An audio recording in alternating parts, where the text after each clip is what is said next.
Welcome to episode 196 of The Eldritch Podblast. I am Max. I am Jack. And we are Dungeons and Dragons social commentary podcast where we focus on the social aspect of D&D.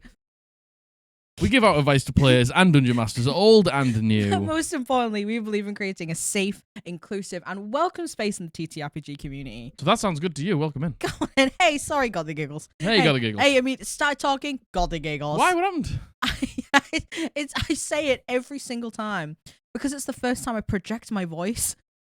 It just sounds really weird.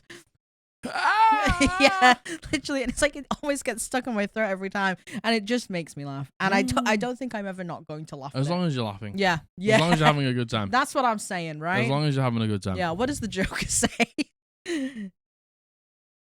All's well that ends well. I don't know. Is that what the Joker says? No, he doesn't. He says something about Batman.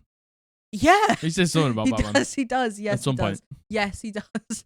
Hi. Hello. Hey, I don't have a hunchback. I do, but I have a heat pack on because I've done something terrible. You slept weird on your neck, didn't you? Yeah. Like I've had a sore neck for like a little while now, to be honest with you. But last night I don't know. What you think? Hey, leave me alone. Hey, leave me alone. I'm afflicted. I'm afflicted. How are you doing? I hope you're having a wonderful, wonderful Monday. Yeah. Happy beginning of the week. I hope this makes it a little bit better. Indeed. The podcast. Yeah. The Poddy B. Yes, Mondays suck. Am I right? The Eldritch Podby. Yes. That's what they call it. Yeah. Hey, sorry, we're bringing a really weird energy to the function today, to be honest with this you. is the same energy that's always here. Let's be real. Indeed. I hope you're having a wonderful week so far. I hope you had a nice weekend. Yes, I hope you had a good weekend. What you eating? What you doing? Who you doing? Hit them with a what you eating, Hit what you them with drinking. a what you eating. Tell me what you're eating right now in the comments. I truly would like to know. I would like to know. And I don't just want like pasta. What type of pasta? True. I don't want salad. What type True. of salad? Well, people are like, oh, I'm going to go get dinner. How dare you? That doesn't help me. How dare that you doesn't tell help me visualize what you're putting in your mouth. How dare you say you're about to eat and then not... oh. And then not divulge not give me you are eating. Not give me the intricate details. Yeah, cruel. It's cruel. It's actually cruel. Yeah, so tell me down in the comments. Yeah, yes, indeed. How are you? I'm very well. How are you? Good. I'm good. The dog, listen. Hey. We started filming.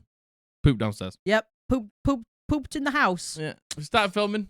Pooped in the hole. Yeah. He's just getting very hard to predict in his old age. I think it's because like if he needs to poop, he needs to go now. Yeah. Like he'll like go downstairs and cry once, and if you don't go and let him out, it's like if I'm up here and I'm doing something and I've got my headphones on and he goes downstairs and he cries once, it's like, I've warned you, I'm pooping now. The entire issue was he wasn't crying downstairs. He cried literally right here. And hey, if you know anything about our dog... Or bull terriers in general. He cries, I'm not kidding you, all day, every day. Yes, he does. So it's very hard. It's He's hard to decipher. Yeah, it's hard to decipher. What that cry might be for. Indeed. He's just old. He's just an ancient He's just a little bit old. That's He's okay. just an old man. He's a little spin. He's laying down on all of his blankies. Yeah, There's 1, 2, 3 blankies, 2 pillows on a bed. I suppose no bully for you today, I'm afraid. You might proc a bully later. Yeah. Maybe. We watched Castlevania Nocturne Season 2. Yeah. There was a scene. There was a few scenes. There was 8 episodes, so it must have been season 6. Season 6? Episode 6. I didn't say season, did I? Yeah, you did. 6, 7, 8. Which one? With Maria in the church. The church. It was. I think it was episode 5. Yeah. Listen. Or episode 4 even. That episode. Oh my god! One of the coolest scenes in Castlevania history, in my opinion. It goes without saying. Nocturne. It in my opinion, it's not the same as original Castlevania. We are not the same. But that also could be bias from seeing them first. I get the feeling if you actually had seen Nocturne first, you actually what? Just stop licking himself. He sat right next to you. Oh, I couldn't hear him. I agree with you though. Exactly the point you're making. Castlevania, the OG, with like Trevor and Cypher and Alucard. It's one of my favorite series of all time. Yeah, I agree. And it's not that Nocturne isn't good. No. Nocturne's good. It just doesn't hit the same in my opinion. Maybe because of the characters. Because the story's great, I think. I will say the way that Cypher, I always say this, the way that Cypher's magic in Castlevania the OG series is depicted is some of my favorite ways that magic is depicted. I will say the way that Maria's magic is depicted, especially in that scene I'm talking about. Obviously, no spoilers. Very good. You know what? I think Maria actually is my favorite character of Nocturne. To be honest, nice. Yeah. I love Maria. I love everything she stands for. I like her tenacity. The revolution. Yeah, I like her Viva arc la as well. revolution. I like the idea that if all you can call upon is despair, then that's going to be a real bad time, and you have to try and harness that. To be honest with you. I've got to call upon something. Yeah. So. I really, really like it. And again, if you've watched it, the scene in the church where Maria loses it, oh my God, one of the best animated scenes I think I've ever seen. I loved it. But I really enjoyed Nocturne. Yeah, Nocturne was great. I love the Belmonts, goes without saying. Love the Belmonts. Anything else? I've been playing a lot of Valorant. Yeah, I've been playing a lot of Valorant. I've been watching a lot of Valorant as well. But I've been playing a lot of Valorant. You've been playing really well. Thank you. Yeah, I go through phases with Valorant where I can hack it and where I can't. Anyone who plays, honestly, any PvP game, I'm sure you'll understand. Especially anyone who plays Valorant. But I go through phases with Valorant, and I took a big break. Maybe not the biggest break I've taken, but I took a really long break this time. And came back, and I've been really enjoying it. You've been having a really good time. Yeah, it's because we're playing with our friends, and we're 5-stacking for the most part. Yeah. I think I don't like it when we have any randoms. When we have more than one random. I think, yeah, I don't like having more than one random. Yeah, if we have more than one random, I don't like it. Yeah, I used to play a lot of solo Val, and that's why I got to my peak. I got to gold 3, one game off gold platinum, and I think about playing Valorant now alone, and I just can't do it. Yeah, I would. It's just because it's not even that I'll just mute people. It's just not as fun. No, I just don't have as much fun. No. I have a lot of fun just playing with my friends, and that'll do. Yeah, I agree. That'll do. At least with our friends, sometimes it gets sweaty. Of course it does. Yeah, that's all right. But for the most part, we can have a laugh and make a joke. And as long as you come away saying, "Hey, I enjoyed myself." Yeah, exactly. Yes, exactly. So I've been playing some Valorant. Really, really been enjoying that. To be honest with you, I've just kind of. It's all mental for me, I realize. Yeah. It's all mental, and if I'm just having a good time, I play much better. Yeah. As opposed to if I'm in ranked with 3 randoms, it just absolutely kills my morale, to be honest with you. Yeah. We had our third session of D&D, and we had on our Patreon our campaign First campaign update of this campaign. We did. Hey, did it take us 5.5 hours to get through literally 2 sessions? Maybe it did. Yeah, but we're getting back into the swing of things. It was also the first session, so we had to go through everyone's characters, their appearances, things about them, my world primer, the map, and everything like that, and questions about all that stuff. So, next one, we won't have all those things. And we tried to raw dog the notes, which, hey, really bad for me, unbelievably. Trying to actually just do something unprompted, really terrible for me. So obviously I preferred it that way. Yes. But the duality of man, I suppose. But no, never again. But you know what? I was actually really happy with the overlay. The overlay looks great. I'm gonna show you it because this is sorry if you don't know what we're talking about. On our Patreon, we have a monthly campaign update where we give you a retelling of our campaign that we're currently playing. And we actually, for once, every single one of us has character art, which is the first time that's ever happened. Yeah. And we all have character art from the same artist, from Fry. Yeah. Which is absolutely wonderful. And it's so nice to see everyone's characters, I don't know, visualized. Yeah, together in the same style. Realized is the right word to say. Yeah. In an art style. Yeah. Oh my God. I agree. You're breaking my foot. Hey, he's breaking my ankle. Hey, you're gonna have to move your leg. He just sat on it. I can't do anything about. Oh my God. Oh, Jack, you're gonna have to move your leg. He's on my foot. You're gonna have to move it. Give me a second. Oh my God. Oh, look at his face. He has no idea what's going on. Oh no, there isn't a single thought behind those eyes. Anyway, sorry about that. Oh, yeah, and gosh. so Margaret did a great job with the overlay. The starting soon screen. Starting soon screen. The overlay, it all looks really good. Yep. We're really happy with it. Yeah, I am really, really happy with it. And the campaign update went great. Sorry, yeah, if you didn't know, we're retelling. Our Moon Druid and our entities get it. Now's a really good time to join. I would like to say thank you very much to everyone who has joined recently. We've had quite a few new people who came to their first stream when it was the campaign update stream. It was awesome. So it was awesome to have so many of you. Thanks so much really for exciting. turning up. Thanks so much for supporting the channel. Indeed. It is a fantastic, one of the best ways to support the channel. It truly is, yeah. Joining the Patreon.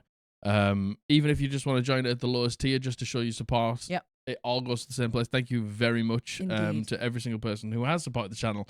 And talking about that, if you're doing to support the channel, make sure you like, subscribe, hit the bell to be notified when we upload a video every Monday. Consider checking out the Patreon. Go and check out some merch at www.eldritchpodblast.co.uk. And also come join us on Twitch. Yes. Hey, we're streaming literally right now. Literally right now. If you're watching as this is uploaded on Monday, we're literally streaming right now. Don't click off the video because we need that watch time in the first hour, you know what I'm saying? But after you finish the video, come join us on Twitch. Yeah, you know what? I would like to say, if you didn't know, we are trying to do this full time at the very least for the next 2 months while Etsy's being a pack of bastards.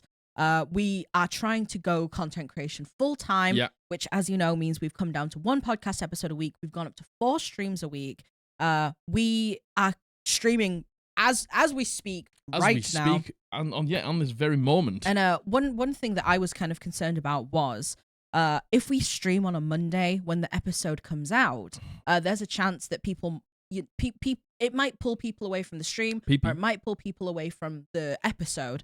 But that actually didn't happen at all. The opposite happened, actually. Everybody in the stream was like, hey, everyone, the video's gone live. Get it up on your second monitor and mute it and just put it on. Yeah. And we were like, oh wow. Hey, we didn't say it. I completely forgot an episode was coming out. So thank you. I really cannot stress enough how much, you have no idea how much that helps for the video. Yeah. YouTube, again, only cares about your watch time in the first hour. Yeah. It's a cruel algorithm. But don't forget to comment.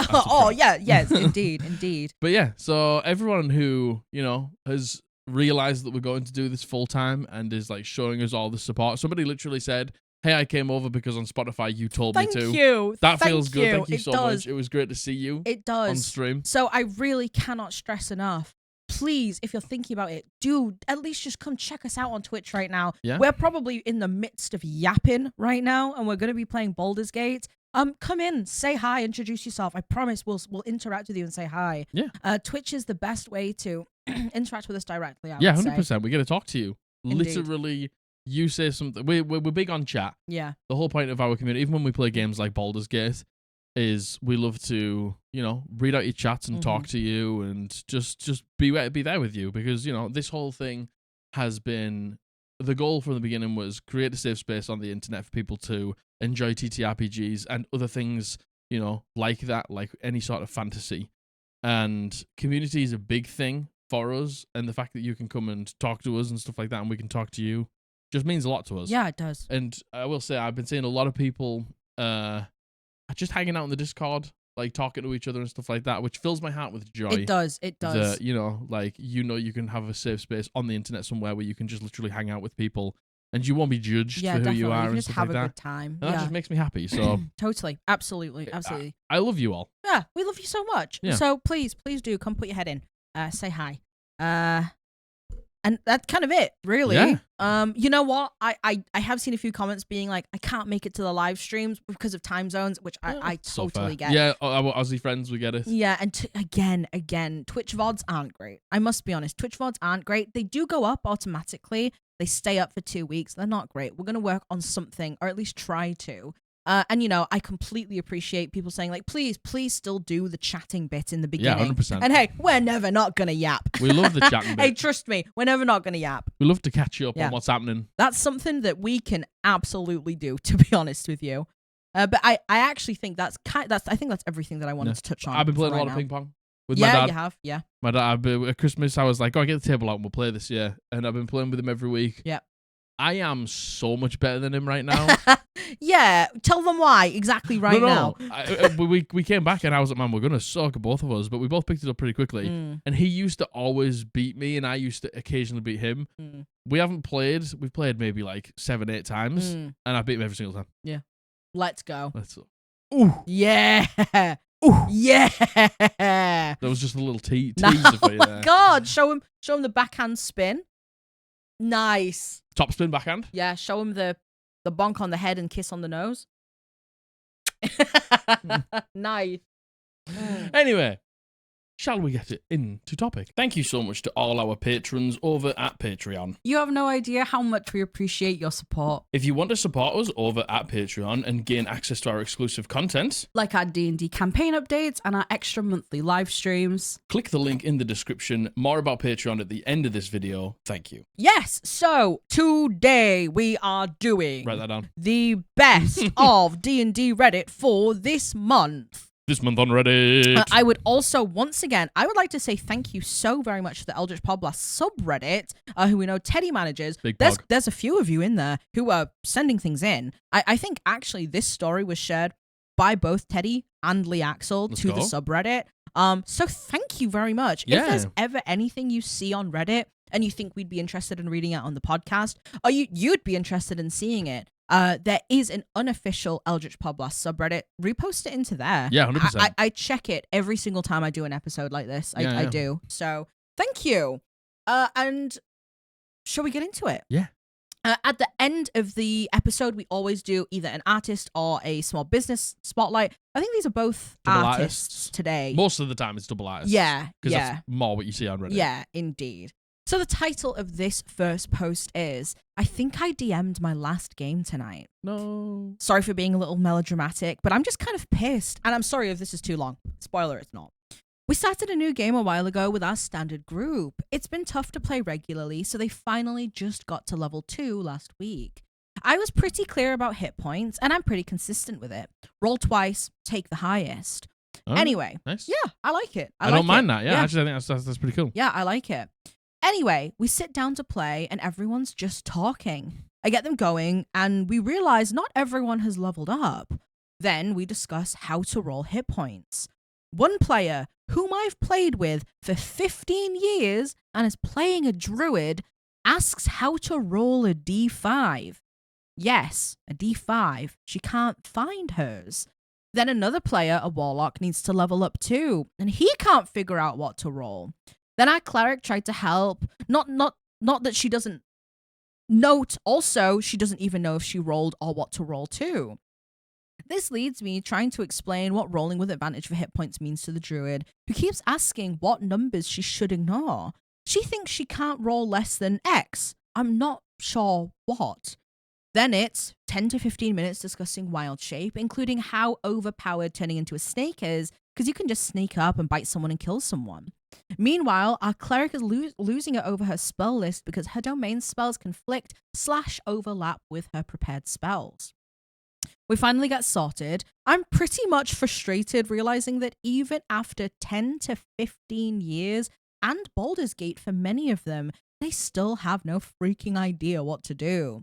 I just get started with the game, and after my intro, the party just sits there pretty much silent. No questions, no suggestions, no ideas on what to do or what they want to do. I just put my stuff away and we played Villainous instead. After, someone asked if we were playing, and I said we could try again. I got my stuff out, but no one else did. They just kept talking or sitting on their phone, so I just packed back up and I took the dog for a walk, leaving my wife to see them out.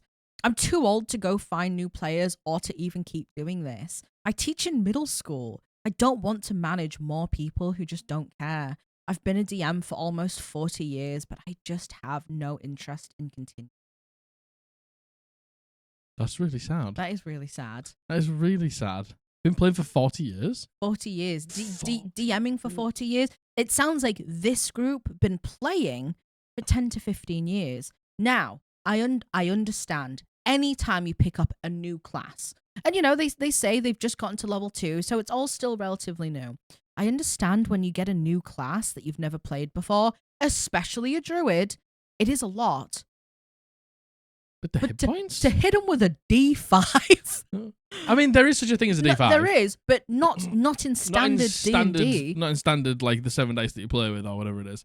There isn't a D5. And, like, yeah, I get wild shape can be confusing. And the thing is, right, as a cleric, you're a prepared spellcaster, right? Yeah. So why do you care if your domain spells overlap conflict with the prepared spells that you've got? Just take the prepared spells off that you get from your domain spells. I agree. And again, I will say, but being a prepared spellcaster, if you've never been a prepared spellcaster before, it is a learning curve. It is. But the problem that they're saying that they have is, yeah. Oh no, I've got these domain spells and I'd already prepared those spells. It's like take them off. I'll just take them off. Yeah. And then just get the free spells and then prepare something else.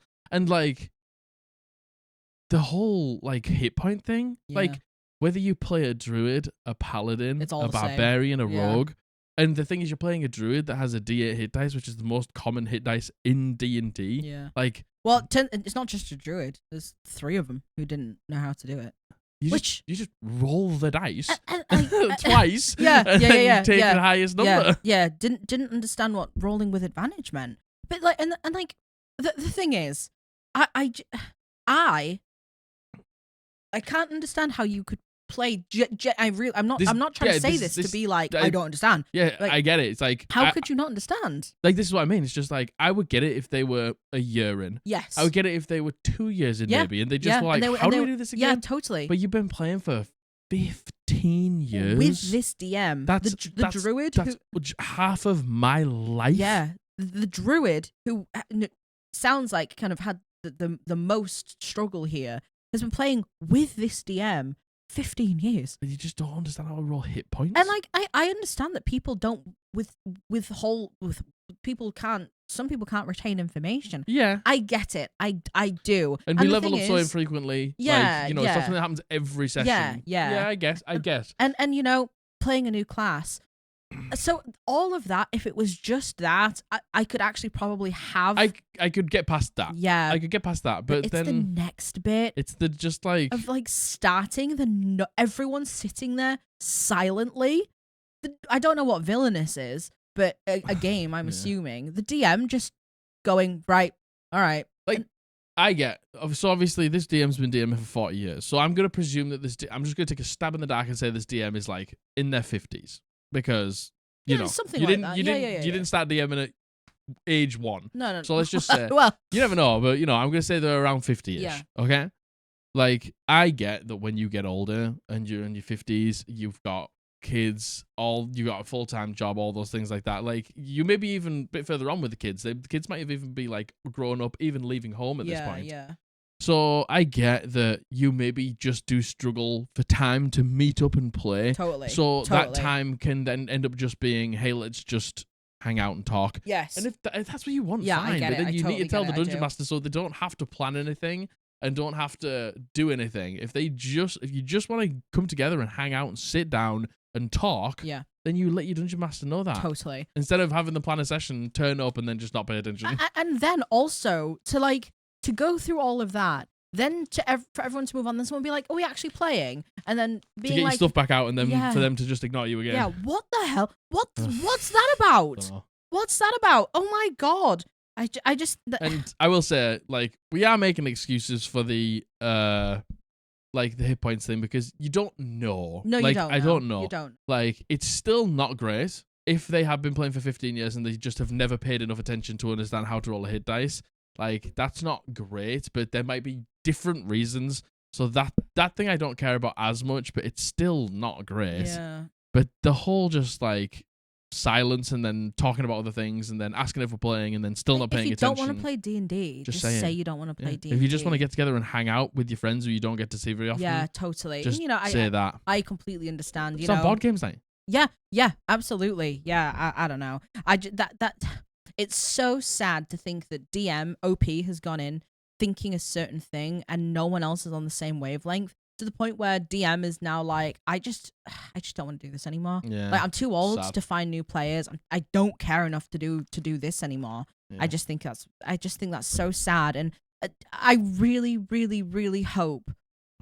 To be fair, it's their choice if they don't want to DM again. Yeah. But I really, really, I know they're not listening.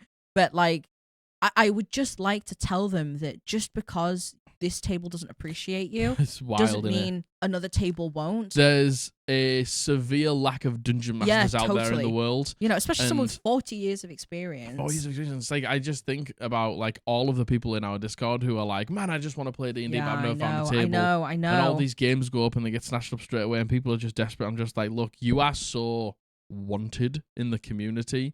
It might not be for everyone, you know, they might have a play style that doesn't match everyone, but that's okay. But there's so many people who would die to have a game ran by somebody with that much experience. I hope that this was just like a frustration. An emotional outreach to the internet. Rightly so, by the way. Yeah, 100%. I'm so sorry, OP. That's so horrible.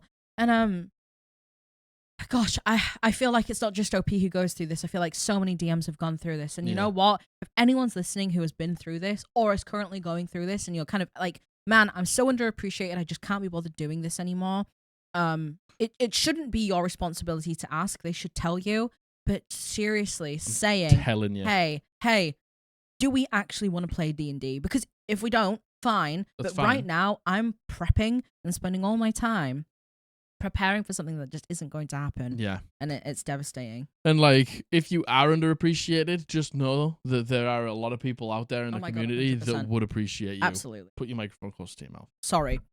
You know what? It's because of your lipstick. It's because I'm rustling around with this thing. That's okay. I'm worried that. Can you hear this?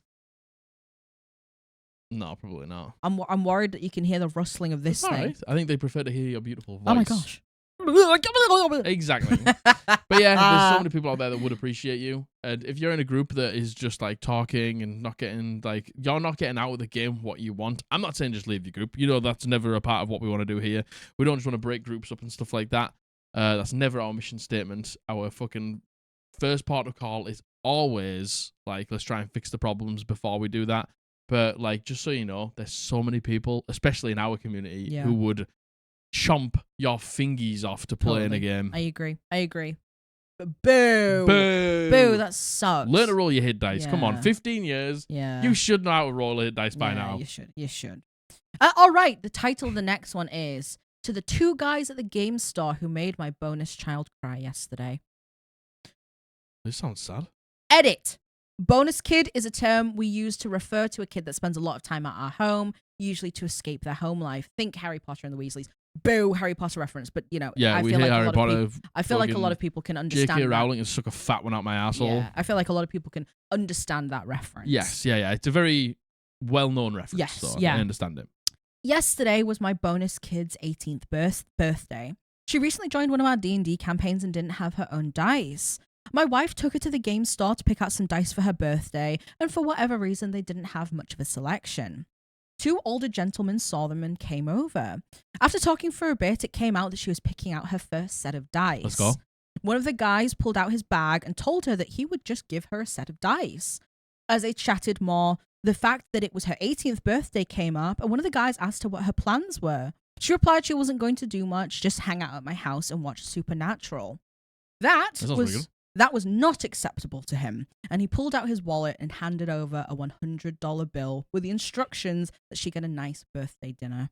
After more than an hour of chatting, my bonus kid went home with 3 sets of dice, a mat, and an 18th birthday dinner. My other kids each had a new set of dice and a mat, and my DM's oldest child was also given a flash drive with digital copies of some D&D books from the 80s that aren't accessible anymore. Most of you all made some people feel very special, especially a birthday kid who's had a hard life. She legitimately did not know what to do with this abundance of kindness. She has trauma in her past and has been overcoming some pretty big obstacles. And I just want to say thank you for showing her that there are good people in the world. Your people are beautiful, and I love this community. Sorry for the clickbait title. You clickbaiter. You absolute clickbaiter. But you want to know what? It's a good job you did. It's a good job you did, because I was ready to rip somebody a new one there. I know, same. I was about to say, uses she pronouns. Yeah. 18th birthday. Yeah. Goes to the D&D store. Goes to the TTRPG store for the first time. Yeah. 2 dudes approach her. Older gentlemen as well. Yeah, I know. No, this is going to be dreadful. I know. Free dice. Yeah. $100 bill. Access to old content, like mats and stuff like that. Do you want to know what? you deserve a round of applause because the fact that you like come over and welcome people in, totally, you're gonna go back to that place. Yeah. Oh my god. Like, listen. She's never gonna forget that. This person who escapes their home to go to a different home to spend a lot of their time there because they don't have a safe space at home has now found another safe space, and it's just like that is so. I feel like it's understated how important safe spaces are, especially in fantasy communities, especially in TTRPG communities. Totally. It's not the norm to, want to pretend to be an elf at school and stuff like that. You would maybe, find a harder time with things like that. So to just grow up, become 18, go to your first store like that and be treated so nicely. Do you want to know what? I wish I knew the name of the store if we could find it. Oh man, those two dudes need a pat on the back. Those two dudes, I know. It's like you don't need to give people $100 to be nice. No, God, but to just be kind. Totally. Enough. To even just be like, oh, you can have something nice, or even just be like, oh yeah, I have some resources, or just talking and chatting and wishing someone happy birthday. I feel like, again, you see the title, you hear everything that's going on. Hey, it is. We pull from previous stories of people 100%. Going to game stores. Listen, it doesn't need to be said that you hear a story like that and you assume the worst because it happens so often, and it's not to say, like, it's horrible to say it. This story is out of the norm. The story is out of the norm for stories on the internet. Yeah, for stories like this. For stories like this on the internet, 100%. This is what we always say. Like, men especially, you need to make this space welcoming for 100%. people who aren't men, who aren't cisgendered men. 100%. You have to be welcome. You have to be able to bring new people in, because by bringing new people in and new perspectives, that's how the space changes, and that's how it evolves, and that's how it gets better. And for those of you who don't want the space to change and don't want the space to get better, we don't want you here. No, God, no, absolutely. We don't want you here. You aren't welcome here anymore. No, God, no. You might think this was your space and we were invading it, but this was our space all along. This was everyone's space all along. Yeah, it belongs to nobody. Gatekeeping isn't allowed here.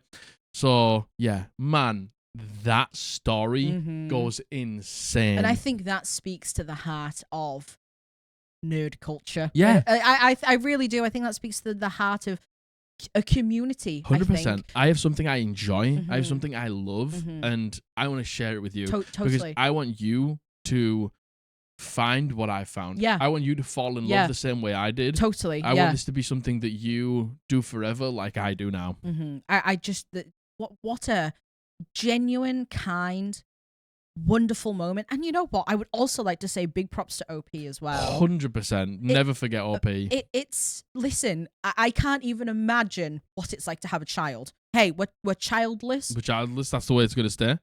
I've made a decision in my life. I never want to have children. 100%. But I can't imagine what it must be like having children, and then, a lot of people had an issue with the term bonus kid until OP described what it was. Look, it's just a term. It's like for you. I think it's quite affectionate, like my bonus kid. Yeah, my bonus kid. Mean?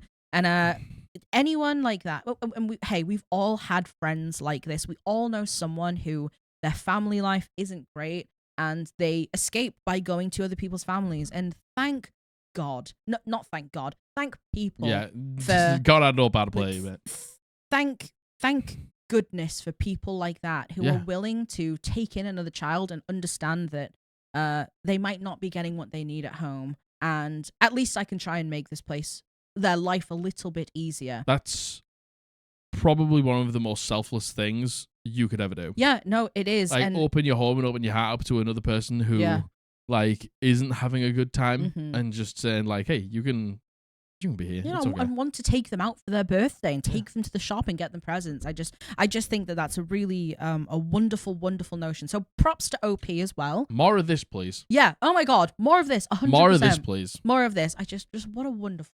Yeah. Clickbait title, most certainly. Oh, hey, yeah, but the thing is, I'm glad you clickbaited me. Yeah. We read it, and now I'm really happy. Yeah. All right, the title of the next. Sorry, the title of the next one. I wonder if it's something to do. Maybe not. I feel like I haven't been. Your web form's just smaller than mine, and I feel like I haven't been any further away. I wonder if it's something to do with... It's not. It's like you can see how close I am to my mic. You're like... The title of the next one is DM tests a player's willingness to die. The results are shocking. Oh my goodness gracious me. I wonder what will happen. Imagine this. You are a DM who has been playing with a group for months in a homebrew campaign. They have just entered a dungeon you have been planning for a while after a long hiatus. The players solve the riddles you specifically put to puzzle them with inhuman speed, and they overcome the challenges you put in front of them without a sweat. Then, you bring them into a room you created for this dungeon as a joke. It is a room that absolutely reeks of gasoline and has a thin layer of sticky liquid on the ground and walls. It's actually napalm! Hey, gasoline napalm. My favorite combination. In the middle of the room, there is a box of matches. You think, surely, no one would do what the table is implying, not even my players. You were wrong. You, my friend. Hey, you were wrong. You were wrong. As soon as you are done describing the room, a player lights the matches, the other players scramble out the room, and the player who lit the matches, and only them, earns themselves a near-death experience and the legendary achievement, Sillied Too Close to the Sun. You learn to never think that again. Why would you like the match? Listen, I guess it's just to be like, maybe it doesn't do what maybe it's a trick, maybe it's an illusion, maybe it doesn't do what I think it's gonna do. Yeah, maybe that's the puzzle. Yeah, like, like the match. Or let's just see how much damage I can do. It's like, let's just see what happens. Let's just see what happens. Hey, we've all been there. We've all been there when we're like, this is not a good idea. But let's just see what happens. Anyway. Let's just see what happens. Yeah. And they're quite often the funniest parts of the campaign. Yeah. Like, again, they'll remember this forever. Hey, DM, hey, OP, you'll remember this forever, definitely. You're like, I'll put it in because nobody's going to do it, right? Yeah.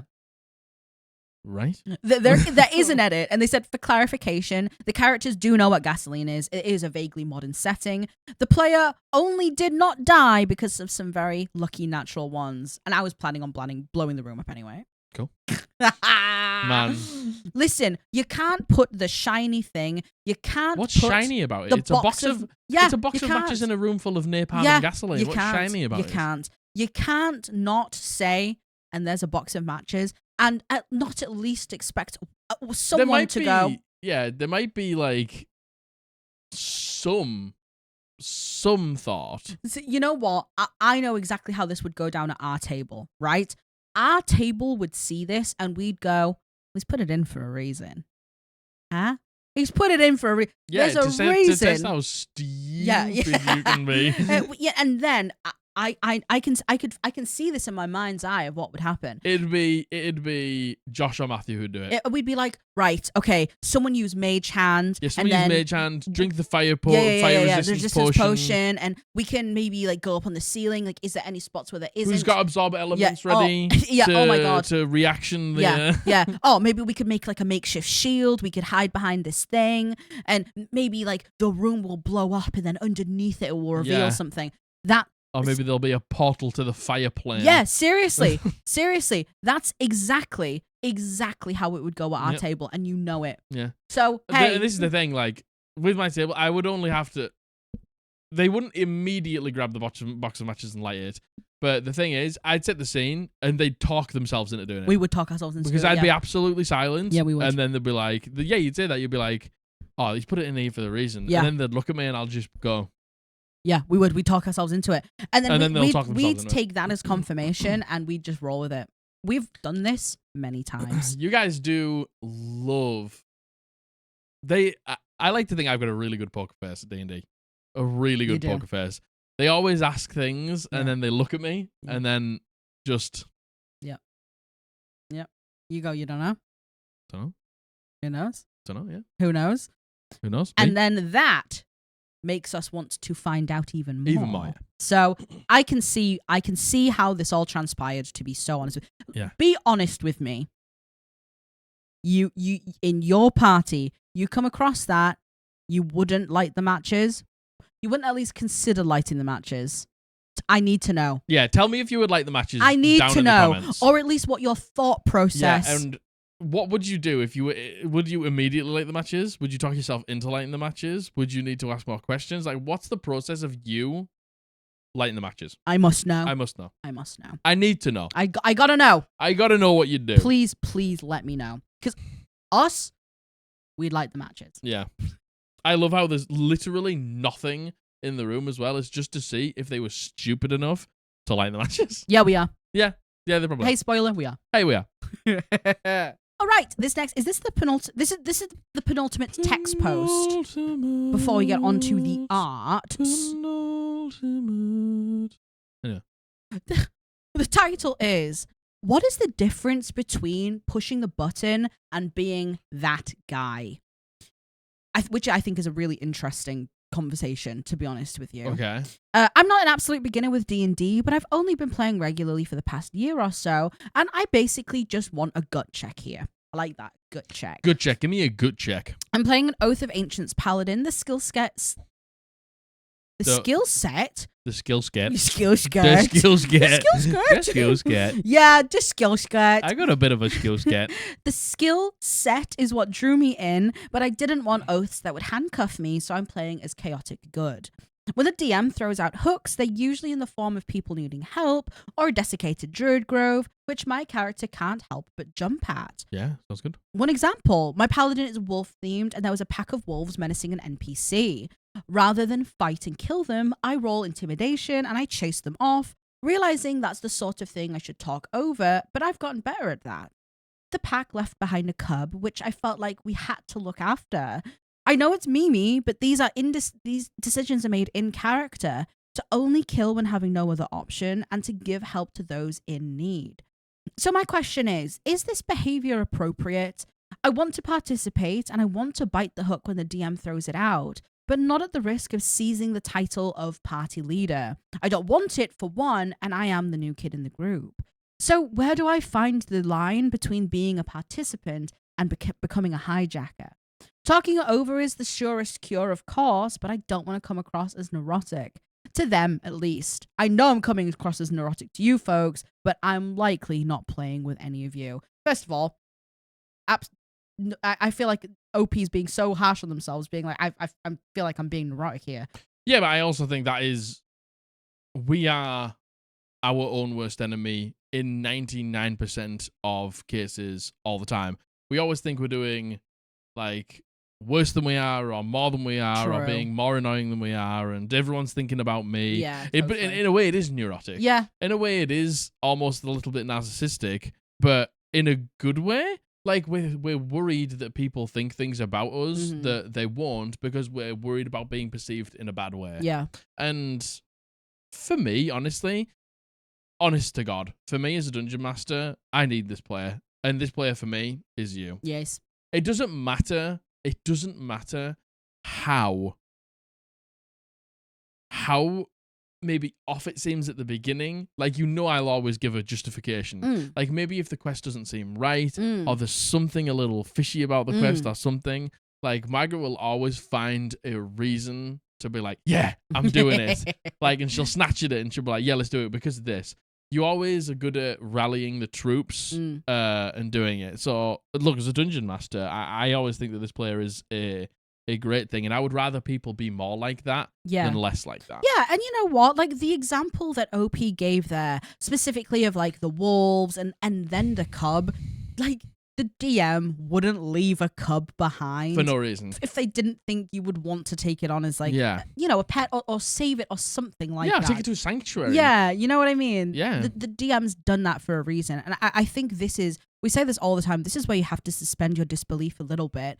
Anything your DM does like that, it's not fair to say everything your DM does is intentional, because that's simply not true in improv, right? But moments like that, hooks, fucking throwing out a piece of bait, like, your DM is doing that intentionally. Yeah. If it's even just to see how you would react. Yeah, they want to get a vibe check about, like, especially if you're early on in a campaign, it's like, what do you do with this wolf? Yeah. I'm doing this because, hey, it might lead to an animal companion. It might actually lead to another quest. Yeah. Let's see someone's got like speak with animals. They were like, actually, this wasn't my family. I lost my family. I just go from here, and then it takes you there, and then you find something. It's like, I would put this in as a reason, but I would also put this in as a vibe check, especially if it's a new party. Totally. It's like, what do you do with the abandoned pup? Where's your morality at? What do you do with it? Yeah, totally. I want to know, because this isn't a scary wolf. Yeah. This is a puppy who doesn't know yet. Like, what do you do? Yeah. Do you stop it becoming a wolf? Yeah. Or do you not care? And Is it nature, not nurture? Yeah. Like, yeah. Like, does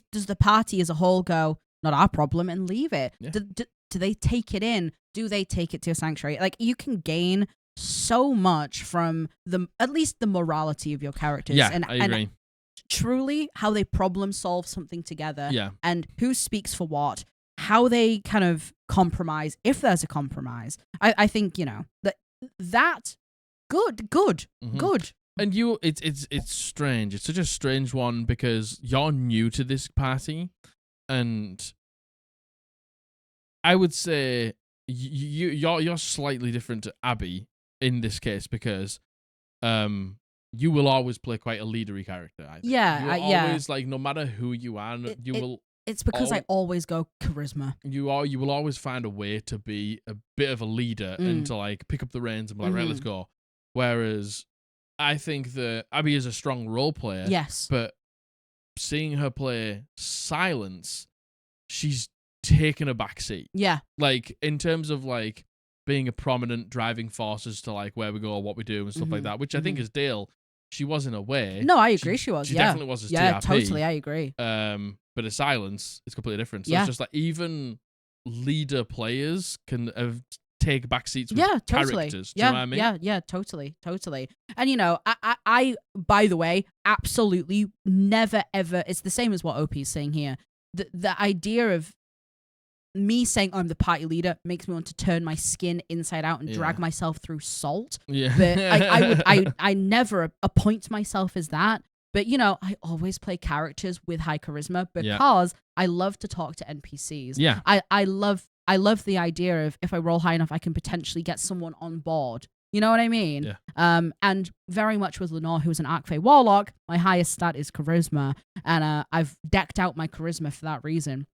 And I find most of the time I'm pushed into not pushed, but I'm the face when it comes to talking to people. Do you know what I mean? Yeah. And also coupled with the fact that I am very much I'll take the hook. But we all are. I think we're all really good at just taking the bait. You are all. But I think it's character dependent. I think Matthew is slightly different in he will argue against it if he thinks his character's got a good enough reason to do so. Yes. But I think he will inevitably take the quest. Yeah. But he will be the one who brings up the totally, sort of thing. Totally. Right now, Josh is like Josh's character right now is like, hey, I'm down for anything. Anything could happen right now, and I'm down for it. Yeah. And to be fair, Josh is also the button pusher. Josh is the button pusher. He's the button pusher. The button pusher. He is I touch the thing. Yeah, I walk into the thing. He's I do the thing. He's like, okay, yeah, I go in.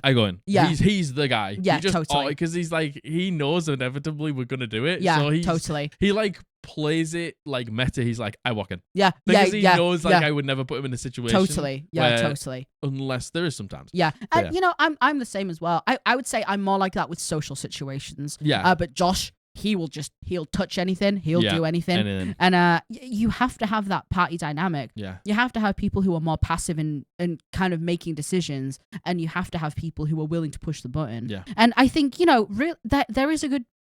OP raises a good point. What is the difference between pushing the button and being that guy? Between pushing the plot along and being a main character, And I think it's all intent, honestly. I think it's intent, and I think it's in character communication with other people. Yeah. So it's just like the main character just does the thing and doesn't tell anyone. Yeah. Whereas the party leader, unanointed maybe, but like just somebody who does like action things, says, hey, I think we should do this. What do you think? And they start the conversation. They're the one that inevitably like says like, I think we should do this because. And it's like you bring other people into the fold and you don't just make the decision alone. You say, I think we should do this. What do you think? Yeah, totally. I think that is a great trait to have as a D&D player. Like, okay, the Dungeon Master's given us this quest. I don't know what is the right or wrong thing to do.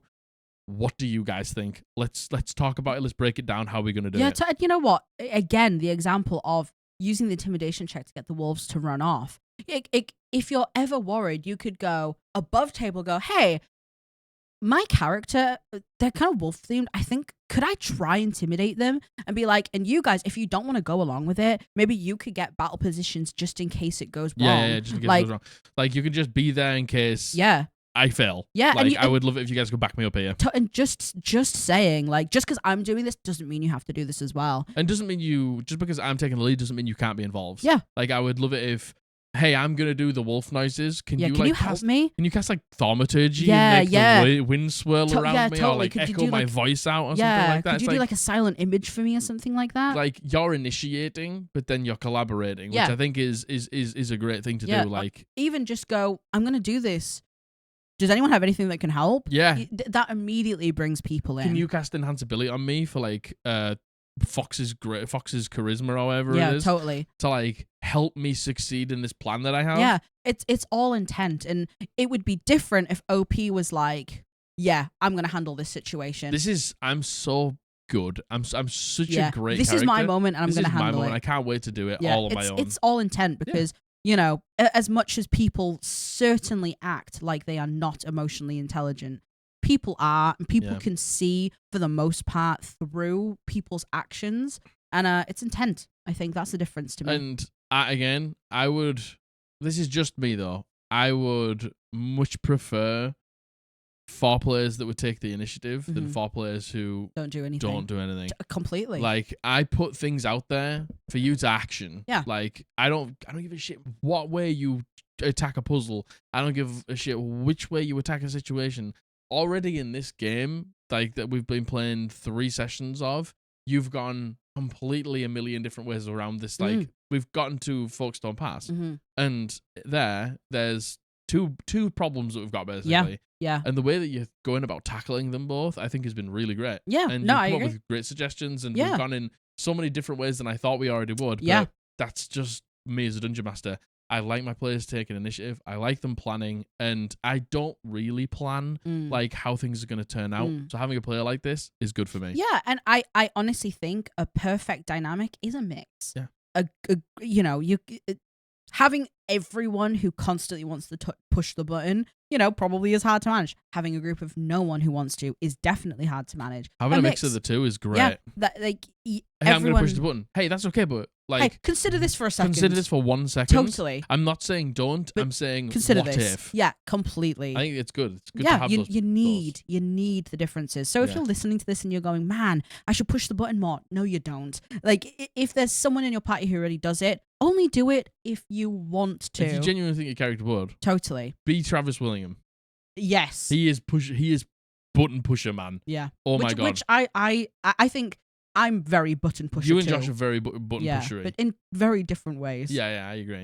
Which you need, and you need the people, the level-headed ones, going, hey, what about? Have you actually thought this through? Yeah. You need it. You need the balance. You really do. What an interesting question. To be honest. All right. This is the last text before we get on to the images. The images, thank you. Yes. The title is, our group is 25 sessions in, and one of our players is getting frustrated over being forced to be good aligned. I would really appreciate any advice on this situation, as it is something that I think may break the group apart, but we are all really close friends, and I would hate for this to divide us. The group consists of 6 people, 5 of which are players, including myself, and 1 as the DM. Yeah. We are all first-time players, and we have slowly understood the game and enjoyed it more as we went along, and we even upgraded to the 2024 edition when it came out. Cool. Most of the players are of the neutral or good alignment and are all part of a mercenary group. Cool. However, the final player, who is much more of the chaotic or evil alignment, they have met the mercenary group in a bar, and we decided to invite her to the group as she is a powerful fire sorcerer. Since inviting her to the group, she has done several things that have annoyed the group in-game, as her character isn't likable in the eyes of our characters. Mm-hmm. I will list just some of the things that this character has done. 1, they haven't said one. I'm saying 1.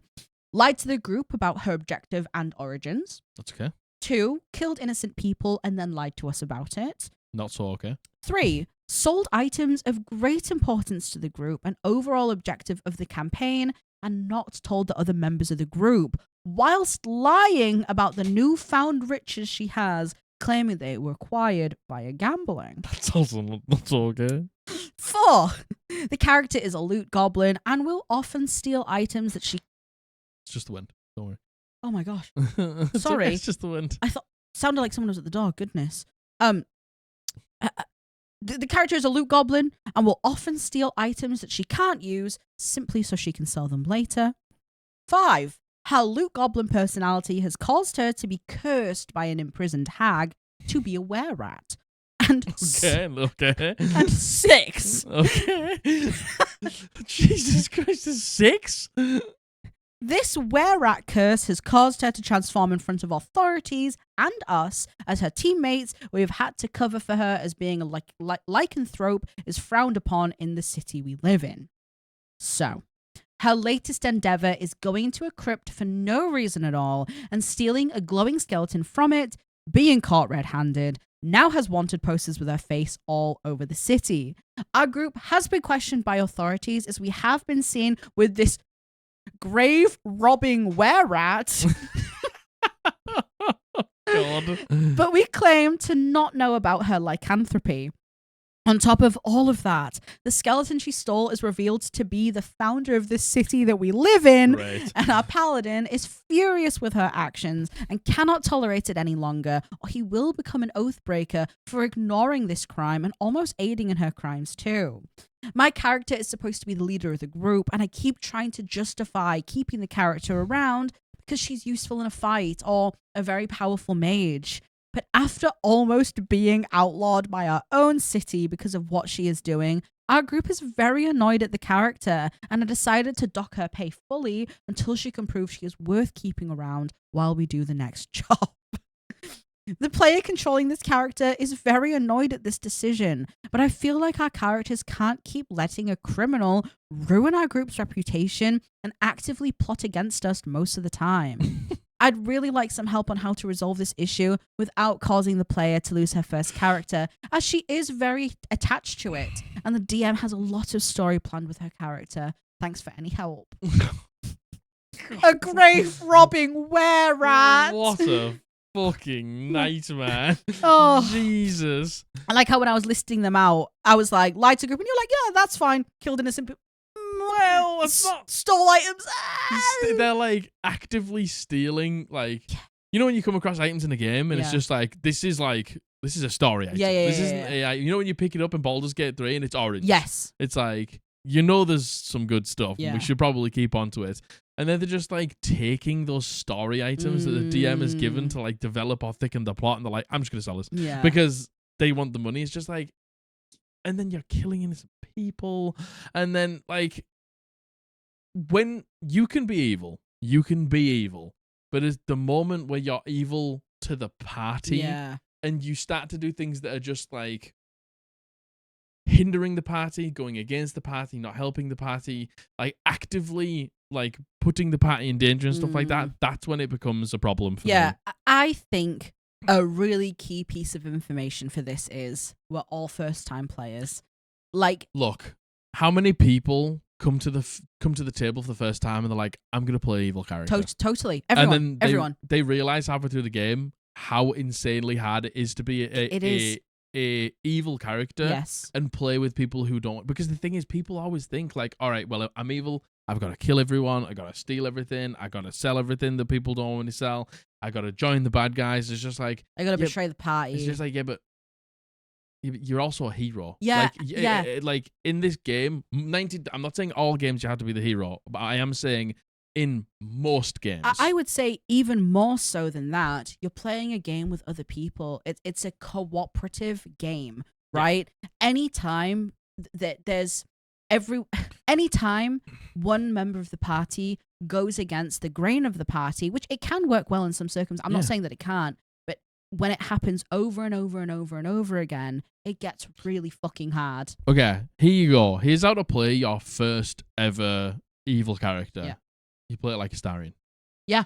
You play it like Astarion. It's like Astarion is a lawful evil character. He enjoys when, you know, like, oh, we can get a lot of power here. Ooh, Yeah. yes, We get paid for this. Yeah, we get paid for this. Like, I think this situation's kind of funny. You know, when you find the Kuator people. Yeah. He's like, this is hilarious. Yeah, like, yeah. He's enjoying it. Where most people are like, this thing's like manipulating and stuff like that. They're being oppressed. It's like you want to, but he finds it kind of funny. Yeah. It's like he still does the good thing. Yes. But he voices the fact that it's kind of fun. And it's like, what if we didn't? It calls you boring when you don't do the thing. He is a lawful evil character. From what I've seen. Hey, I'm still in Act 1. Well, gosh, we're in Act 1. You don't need to tell me if I'm wrong. That's just what I've seen in my interpretation right now. Yeah. It's like having evil worldviews or maybe not always wanting to do the good thing, but not actively going out of your way to be an evil person is how you play an evil character. I completely agree. Yeah. And again, like, whenever you're playing a character, archetypes are something that I believe are important. Yeah. Maybe not necessarily important, but something that we can call upon, right? There's archetypes in every character in every story if you want to find them. And I think that archetypal evils, like you said, stealing, sneaking around, lying, trying to get money, like, you know, that those are all the things that we inherently believe is evil. And you go into a game, never playing before, it's your first time, you don't know what to expect, you're told you can do anything you want, and you do. And then you don't take into account, because you don't know how the dynamic of things work. You know, this would be different if this was a fucking veteran player going around who's played in, you know, many games over many years and understands kind of the social contract, I would say, of a adventuring party. But this, you know, the key point to me is everyone's just new here. Yeah. Now, how would you deal with this? Dealing with it in game is impossible. Never impossible. Never the right way. The paladin potentially becoming an oathbreaker isn't the way to do it. Yeah, docking and it's like, pay. I feel like that's the dungeon master like clutching at straws to try and be like, inadvertently being like, oh, if you keep letting this person do these things, you're going to become an oathbreaker. Yeah. And they're hoping this person's going to be like, oh, I don't want that for that character. It's just like docking pay. It's wrong. Yeah. We need to talk to them. Totally. And you know, I don't blame the DM either for not knowing how to deal with this, especially if they're the first time DM. This is a tough situation to deal with, and like, I don't want anyone to sit here and tell the dungeon masters that they're wrong, which 99% of times a lot of people do in these situations. Like, I think a great example would be, hey, they did find maybe a powerful item that is really important to the story, and this person's like, oh well, I'm going to sell it because the other guys want it. It's just like, your character should have invested interest in, hey, I'm evil, I'm going to take this item, we're going to keep it because it's a group item, but I'm going to see if there's any way that I can harness a little bit of its power and use it and stuff like that for like personal and selfish gains. It's like, that's an evil aligned thing to do. Yeah. Like, but just selling it, I know, is a fucking nightmare. Yeah, I agree. And the whole, we've talked about this so many times, the whole, like, they do something, they get the authorities involved, then you have to go on this jailbreak mission. You know, unless you want to do that, which is great if you want to do that. Yeah. But, you know, I can only speak for our party. We wouldn't want to do something like that. Like, we wouldn't want to have, especially if someone went behind our backs and did something. I think it would be different if we all agreed on a plan.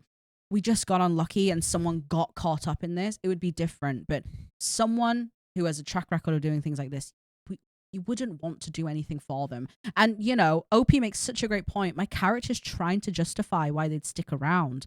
Like, oh, they're a powerful fighter, but that only holds up for so long. It only holds up for so long. Like, if somebody's being a nightmare to the party, it's like, it gets to a point where if you're having to try to think about why you're keeping somebody around, we need to actually like take it out of game. Because you have to always be able to be like, they're here because of this. Yeah. Because we care about them. Because they care about us. Because we have a connection with them. Do you know what I mean? Like, the whole group needs to just sit down with this player, totally, not character, player, and be like, look. Yeah. We want you to be able to play an evil character, but the way that you're playing it right now, like, is just so hard to play with alongside. Yeah. Like, we don't mind if you are evil and maybe do some small things here and there, or maybe have a slightly eviler worldview than us. That's fine. But yeah, like the way it's going right now isn't healthy. I agree. I and think not sustainable. OP, if for whatever reason this has found you and you're watching, the best thing to do is talk to your DM. Go to your DM and say, hey, look, our characters have been struggling with this, but more so, me as a player, I've been struggling with this. And I'm concerned about this other player because I don't want their character to have to leave. But right now, I'm struggling to see any way through this. The actions are really hard for us to deal with. Yeah. And they have to stop. They have to tone it down because it's getting really hard. Could you please talk to them and ask them why? Why do they constantly want to be doing these things?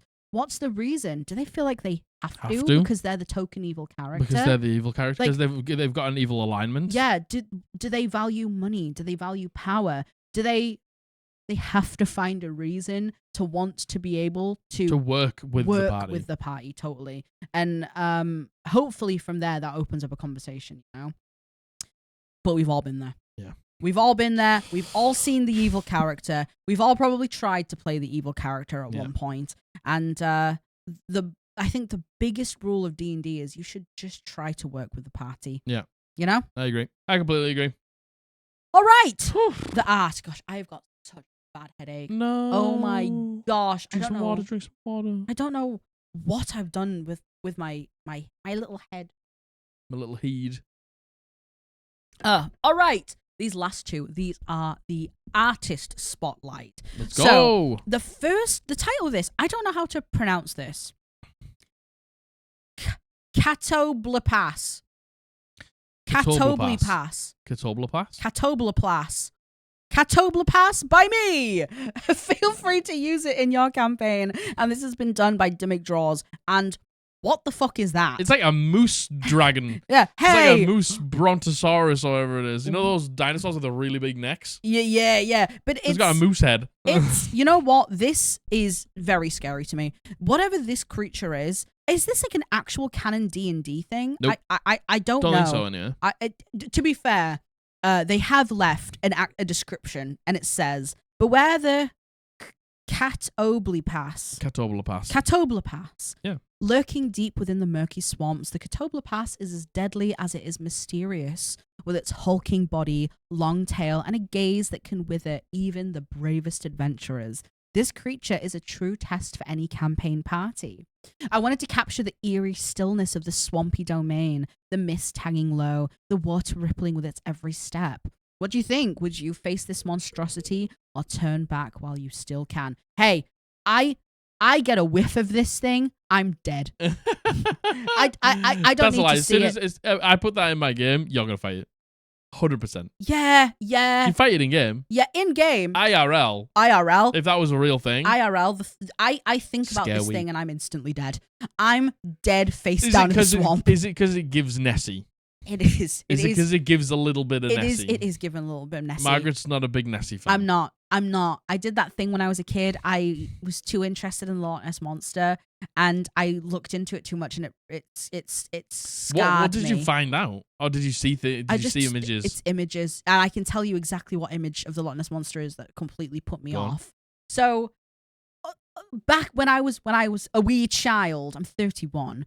The internet was, a relatively new thing. So you didn't really get many images. So on Google search, you would get the typical like Loch Ness Monster image, that one. The dark shaded one. Yeah, exactly. And my dad bought me many books on the Loch Ness Monster. And there was this one photo in this book, and I can see it clear as day. It was just a photo of a capsized boat, I think. But the book was like, this is a photo of the underneath of the Loch Ness Monster's belly. And I don't know what it was. I saw that image. Oh, as if it hides as a capsized boat? No. It was just a photo. I don't know what it was. It was just a photo of like a curve underwater. And they were like, this is Nessie's belly. And I was like, I shut the book. I cried. I could never look at the Loch Ness Monster ever again. Oh my God. Yeah. So, hey, there you go. There you go. Some Margaret Law. And that's giving Loch Ness Monster to me. It's giving Nessie. It's giving Nessie, to be honest with you. It's giving the Nessie. And I'm not a big fan. And I'm not about that. Don't get me wrong. Hey, Dimmick Draws, you absolutely captured. You slayed it here. You did. You know, you said here, like, I wanted to get the eerie stillness of the swampy domain. Hey, achieve. Hey, you did it. Hey, don't worry. The art's great. The art is incredible. Absolutely and incredible. Like the concept of the monster is also good. Incredible. Yeah. Yeah. Don't like it though. Giving it Nessie. Giving Nessie. It's giving Nessie. It's giving Nessie. It's giving Nessie. The next piece of art. This is done by Sephine Draws. Very good. The title of this is Session 1 versus Session 100. I thought it was going to be something like that. I didn't have the context. I just saw the 2 images. And you know what? If that doesn't speak to me, I don't know what does. Yeah. I love these. It's the... More than anything, it's the expression. I completely agree. It's the expression. It's like the 1,000-yard stare. It's the hardened expression. Yeah, it's like the subtle things, like the cloak's gone, the hair's been cut, the glasses are gone. Yeah. Like the glimmer in the eyes are gone. Like you look at that and you're like, they've been through some stuff. Yeah, they've done some stuff. They've seen some stuff. Totally. Yeah. It's like the Undertale thing where it's like it's still you, despite everything. It's still you, and that gets me every time. And I just think it's so cool. There is a lot of lore to this one, actually. Hello, long time no post here on Reddit. I want to start sharing all the art I made from last year with sharing this one. This art I made was originally formatted for my Instagram reel. Yeah. Erinith is my human life cleric. She's currently part of our Waterdeep Dragon Heist campaign, along with 3 other adventurers. We call ourselves the Misfortunes. Hey. The main reason I made this was because of a very significant choice I made a while back in session. Erin is a cleric of Helm. She uses her faith to keep everyone around her safe. Recently, the party got ambushed at the Yawning Portal, which resulted in a few commoners getting hurt, and one that was wounded badly after being caught by the blast of our Warlock's spells. I had 0 spell slots and no other means to heal the commoner and save them from death. Our DM, Padoodles here on Reddit, gave us an opportunity to save her, but we had to book it to the temple where Erin's mentor resides. As we were making a mad dash to the temple, the DM gave us all a situation we had to solve. If one of us failed, it would be over for the commoner. No. All 3 of my friends succeeded in navigating the town, passing their skill checks with ease. The real interesting part happens when it was finally my turn to navigate the situation. The commoner was bleeding fast and I had to stabilize wounds to save her. Should be easy, right? Level 5 with a medicine check modifier of +7, we were certain we'd be in the clear. But I failed the roll. I was fully out of resources, and then an opportunity presented itself. You see, one of my friends, Corin, was a Hexblade Warlock with a demon patron who we refer to as Gris. In that desperate moment, we came to a decision of asking for help from the demon. Just a little push to give Erin enough power to stabilize the commoner. To finish it off, we saved them, but at a price that Erin must now pay after making a deal with Gris. What that deal is, we're not sure yet, but now both Corin and Erinith are bound to Gris. In the cryptic words of our DM, the entire timeline has shifted. Fucking hell. The entire timeline has shifted? Oh dear. Uh-oh. Whoa. That's not good. That gave me goosebumps. Hey, I don't know a lot.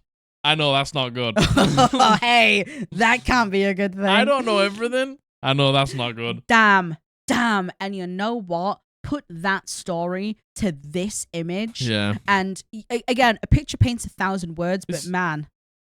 You're a fresh-faced adventurer with like visions of going out into the world and doing good. Yeah. And you just realize that it's fucking hard. Yeah. And you realize that there's a lot of fucking bad out there. Yeah, you're not like jaded by anything. You want to help. You're a cleric of Helm and you're capable. You have the magic of Helm. You know what I want to see? Go on. You know the young pup, old dog, to be loved is to be changed. Mm-hmm. I want to see your first first fucking art versus end of the campaign art and it says to adventurers to be changed. Yeah. And you need to see them, like how they change in the art. Yeah. That's what we need. And you know what? I think I completely agree. I love that. I think that's what makes D&D to me, right? You are so desperate. And you know what? For OP to stick so rigidly to their character idea, to be like, no, this is who she is. The lights keep flickering. I don't know why.